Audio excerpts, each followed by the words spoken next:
Hello दोस्तों, कैसे हैं आप सब। Welcome to our channel Travelopedia. दोस्तों, आज हम आपको भारत के एक ऐसे राज्य की सैर पर ले जाने वाले हैं जिसे खिलाड़ियों और पहलवानों का शहर कहा जाए। ना, बिल्कुल गलत नहीं होगा। राष्ट्रीय खेल हो या अंतर्राष्ट्रीय खेल हो, हर जगह यहाँ के युवा सबसे ज्यादा मेडल जीत कर लाते हैं। ये भारत का ऐसा राज्य है जहाँ 100% गाँवों में इलेक्ट्रिसिटी पहुँचाने का काम सबसे पहले पूरा हुआ था। यहाँ पर कोई अमीर है या गरीब, इसका अंदाजा उसके पास मौजूद गाय और भैंसों के आधार पर किया जाता है। ये भारत का एक ऐसा राज्य है जिसका इतिहास हजारों साल पुराना है। महाभारत का युद्ध भी इसी राज्य की भूमि पर हुआ था और सबसे ज्यादा 2 व्हीलर्स का निर्माण भी भारत के इसी राज्य में किया जा रहा है। और इस राज्य के लोगों को यार हुक्का पीना बहुत ही ज्यादा पसंद है। गेस व्हाट, कौन सा है ये राज्य? जी हाँ, बिल्कुल सही पहचाना आपने दोस्तों, ये कोई और नहीं बल्कि उत्तर भारत में स्थित हरियाणा राज्य है, जहाँ की भाषा भी बड़ी जबरदस्त है। तो चलिए एक साथ चलते हैं हरियाणा के सफर पर। लेकिन आप वीडियो में आगे बढ़ने से पहले हमारे चैनल को सब्सक्राइब करके वो बेल आइकन जरूर दबा दीजिएगा। बात करें पूरे देश के सबसे ज्यादा ग्रामीण करोड़पतियों की संख्या की, तो हरियाणा में सबसे ज्यादा है। और साथ ही साथ प्रति व्यक्ति आय के मामले में भी ये भारत के टॉप 5 स्टेट्स यानी कि यूनियन टेरिटरीज में आता है। वर्तमान समय में हरियाणा की कुल जनसंख्या 2,73,00,000 के आसपास है। हरियाणा राज्य का गठन 1 नवंबर 1966 को किया गया। तब से लेकर आज तक हर साल हरियाणा में 1 नवंबर को राज्य स्थापना दिवस के रूप में मनाया जाता है। उस समय हरियाणा में केवल 7 जिले थे, लेकिन समय के साथ जिलों की संख्या बढ़कर 22 तक पहुँच गई है। दोस्तों, ऋग्वेद में हरियाणा का जिक्र रज हरियाणवे के नाम से किया गया है, लेकिन आज देश और दुनिया में इसे हरियाणा के नाम से पहचाना जाता है। और इस नाम का मतलब होता है हरि भगवान का घर।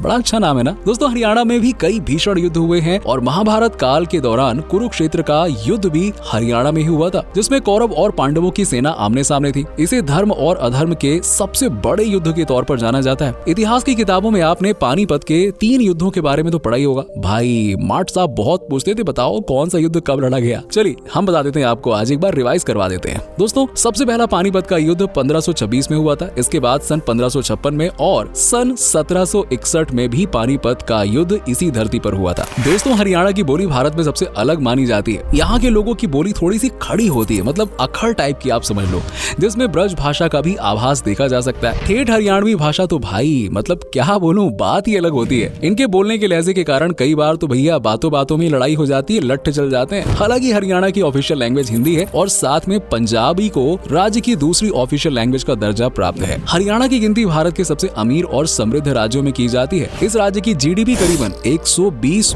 बिलियन डॉलर्स तक पहुंच गई है। पर कैपिटा इनकम के मामले में हरियाणा हमेशा से ही अव्वल राज्यों और केंद्र शासित प्रदेशों में शुमार रहा है। हरियाणा के लोगों की सालाना प्रति व्यक्ति आय 3 लाख रुपए के करीब है। हरियाणा के गाँव में रहने वाले लोग भी काफी अमीर माने जाते हैं। और भारत के सबसे ज्यादा ग्रामीण करोड़पतियों की संख्या कहाँ है? अरे भाई, इसी राज्य में देखने को मिलेगी। और हरियाणा का गुरुग्राम शहर भारत के सबसे तेजी से विकसित होने वाले शहरों में से एक है। और हरियाणा की कमाई का सबसे बड़ा हिस्सा आज गुरुग्राम से ही प्राप्त हो रहा है। इसे मिलेनियम सिटी, कॉर्पोरेट वर्ल्ड और IT capital of north India जैसे नामों से भी जाना जाता है। हरियाणा का लिटरेसी रेट 75.55% है, जो कि भारत के औसत लिटरेसी रेट से थोड़ा सा कम नजर आता है, लेकिन इसमें धीरे धीरे सुधार लाने का प्रयास किया जा रहा है। असल में हरियाणा के युवा पढ़ाई लिखाई से ज्यादा खेल कूद की तरफ ज्यादा ध्यान देते हैं और हरियाणा ने भारत को एक से बढ़कर एक खिलाड़ी दिए। भाई लिस्ट गिनाने बैठूंगा ना तो वीडियो खत्म नहीं होगा, लिस्ट चलती जाएगी। दोस्तों, साल 2010 में दिल्ली में हुए कॉमनवेल्थ गेम्स में भारत को मिले कुल पदकों में से 40% पदक तो भैया हरियाणा के खिलाड़ियों ने ही जीते थे। टोक्यो ओलंपिक्स में भारत को स्वर्ण पदक दिलाने वाले जेवलिन थ्रोवर नीरज चोपड़ा हरियाणा से ही हैं। इसके अलावा मनोज कुमार, संगम सिंह, वीरेंद्र सहवाग, सानिया नेहवाल, सुशील कुमार, कपिल देव, विजेंदर सिंह, गीता फोगाट और सानिया नेहवाल जैसे तमाम खिलाड़ी हरियाणा की ही देन है, जिन्होंने देश विदेश में भारत का नाम रोशन किया है। इनके अलावा दिल्ली के मुख्यमंत्री अरविंद केजरीवाल, सोनू निगम, जूही चावला, बाबा रामदेव और मशहूर यूट्यूबर कैरी मिनाटी भी हरियाणा से ही ताल्लुक रखते हैं। दोस्तों, हरियाणा के किसान भी काफी ज्यादा अमीर माने जाते हैं। आपको बता दें कि आज भी हरियाणा की ज्यादातर आबादी डायरेक्ट और इनडायरेक्ट तरीके से खेती पर ही निर्भर करती है। हरियाणा भारत के बासमती चावल का सबसे बड़ा उत्पादक है और न सिर्फ भारत में बल्कि विदेशों में भी हरियाणा के बासमती चावल की डिमांड देखी जाती है। इसके अलावा चावल, गेहूं, बाजरा, मक्का, जौ, कपास, गन्ना और आलू की खेती भी हरियाणा में बड़े पैमाने पर की जाती है।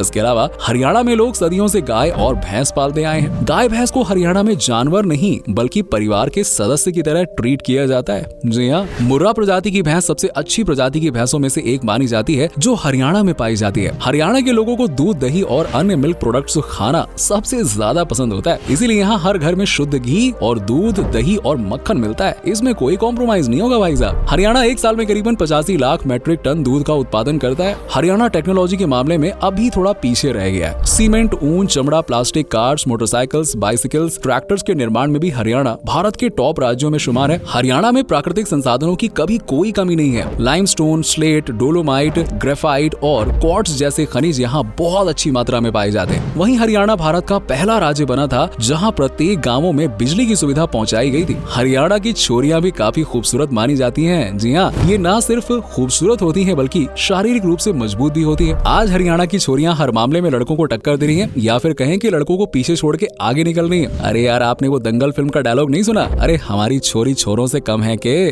जी हाँ, यही बात तो है हरियाणा की सच्ची। दोस्तों, हरियाणा के लोग खाए पिए बगैर रह सकते हैं, लेकिन हुक्का के बिना ना ना ना ना हुक्का के बिना नहीं रह सकते। आप हरियाणा के किसी भी गाँव कस्बे से गुजर रहे हो, वहाँ आपको हुक्का पीते लोग जरूर नजर आ ही जाएंगे। अगर हरियाणा में किसी को सजा दी जानी होती है तो उसका हुक्का पानी बंद कर दिया जाता है। जी हाँ, हरियाणा में कई जगह ऐसी भी हैं जिसका संबंध हड़प्पा सिविलाइजेशन और सिंधु घाटी की सभ्यता से देखा जाता है। भिवानी में नौरंगाबाद और मिथाली, हिसार में राकीगढ़ी और रोहतक में रूखी जैसी कई जगह है जिनका इतिहास हजारों साल पुराना है। हरियाणा के अलग अलग गाँव में विभिन्न प्रकार की परंपराएं निभाई जाती है जो आपको देश के अन्य किसी कोने में नहीं देखने को मिलेंगी। जैसे कैथल में दीवाल नाम का एक गाँव है जहाँ पर भाद्रपद की अमावस्या के दिन गाँव में मामा या साले को प्रवेश करने ही नहीं दिया जाता है। भिवानी जिले में नाथुवास नाम का गांव है जहां 1400 परिवार रहते हैं। इस गांव की मान्यता है कि लोग यहां पर दूध नहीं बेचते हैं। जिन परिवारों के पास गाय भैंस नहीं है उन लोगों को यहां मुफ्त में दूध दे दिया जाता है, लेकिन दूध का इस्तेमाल पैसे कमाने के लिए यहाँ के लोग कभी नहीं करते। इसके अलावा रोहतक के चंद्रपाल गाँव को साल में एक बार 24 घंटे के लिए सील कर दिया जाता है। इस दौरान ना तो कोई व्यक्ति गाँव के भीतर आ सकता है और ना ही गाँव के बाहर जा सकता है। इस परंपरा को गंडा कहा जाता है और 24 घंटे तक गाँव में किसी के घर पर भी चूल्हा नहीं जलता है। सिर्फ गांव के एक मंदिर में ही चूल्हा जलाया जाता है और सबका खाना वहीं पर तैयार किया जाता है।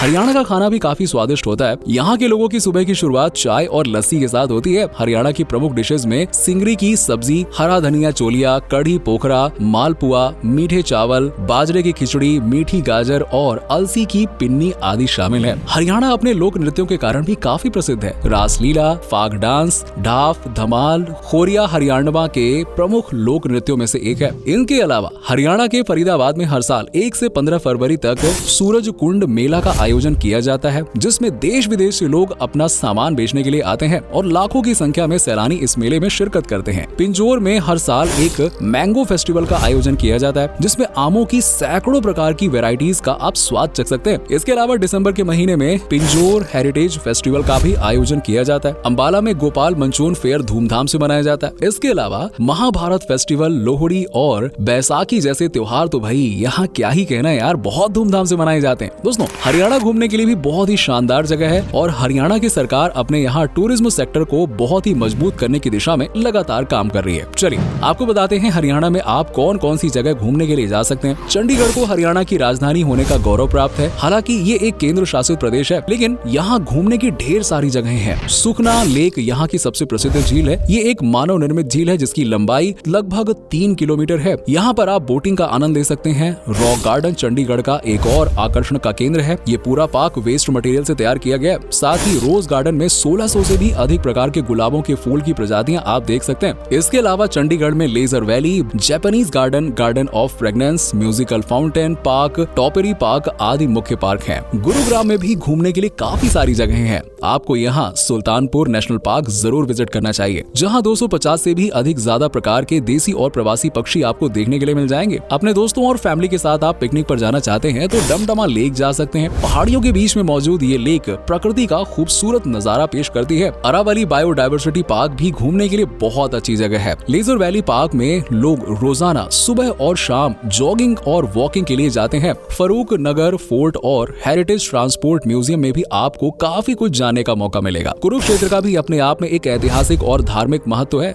जी हाँ, यहाँ पर आप ब्रह्मा सरोवर, शेख चिली टूम जैसी जगहों पर विजिट कर सकते हैं। पंचकुला में आप पिंजौर और कालका जी देखने के लिए जा सकते हैं। फरीदाबाद हरियाणा का सबसे ज्यादा आबादी वाला शहर है, जो एक औद्योगिक केंद्र भी है। यहाँ पर बड़कल लेक, धौज लेक, राजा नहर सिंह पैलेस जैसी जगह सैलानियों को आकर्षित करती है। पानीपत में आप पानीपत म्यूजियम, काबुल बाग और टूम ऑफ इब्राहिम लोदी विजिट कर सकते हैं। और इन सब जगहों पर जाकर आपको हरियाणा और भारत के समृद्ध इतिहास के बारे में ढेर सारी नई बातें सीखने को मिलेंगी। हरियाणा जाने के लिए सबसे अच्छा साधन सड़क मार्ग और रेल मार्ग है, और अगर आप हवाई मार्ग के जरिए हरियाणा आना चाहते चाहते हैं तो चंडीगढ़ की फ्लाइट भी ले सकते हैं। और हालांकि इसके अलावा हिसार, पिंजौर, करनाल, नरनौल और भिवानी जिले में भी एयरपोर्ट मौजूद है, लेकिन सभी शहरों से यहाँ की फ्लाइट मिलना थोड़ा सा मुश्किल है। हरियाणा घूमने के लिए 6 से 7 दिन का समय लेकर आइएगा। तो दोस्तों ये था भारत के सबसे शानदार राज्यों में से एक हरियाणा। उम्मीद करते हैं कि आपको हमारा ये एपिसोड पसंद आया होगा। आप में से अगर कोई हरियाणा से है तो हमें जरूर बताइए कमेंट करके। साथ ही साथ हमें ये भी बताइए कि आज की वीडियो में आपको हरियाणा की कौन सी बात सबसे अच्छी लगी। वैसे क्या आप कभी गए हरियाणा, और गए हैं तो आपका एक्सपीरियंस कैसा रहा, ये भी हमारे साथ जरूर शेयर कीजिएगा। साथ ही साथ इस वीडियो को अपने दोस्तों और रिश्तेदारों के साथ में शेयर करना ना भूलिए। हमारे चैनल को भी सब्सक्राइब जरूर कर लीजिएगा। वीडियो को एंड तक देखने के लिए आप सभी दर्शकों का शुक्रिया। आपसे फिर मुलाकात होगी एक और नए वीडियो के साथ।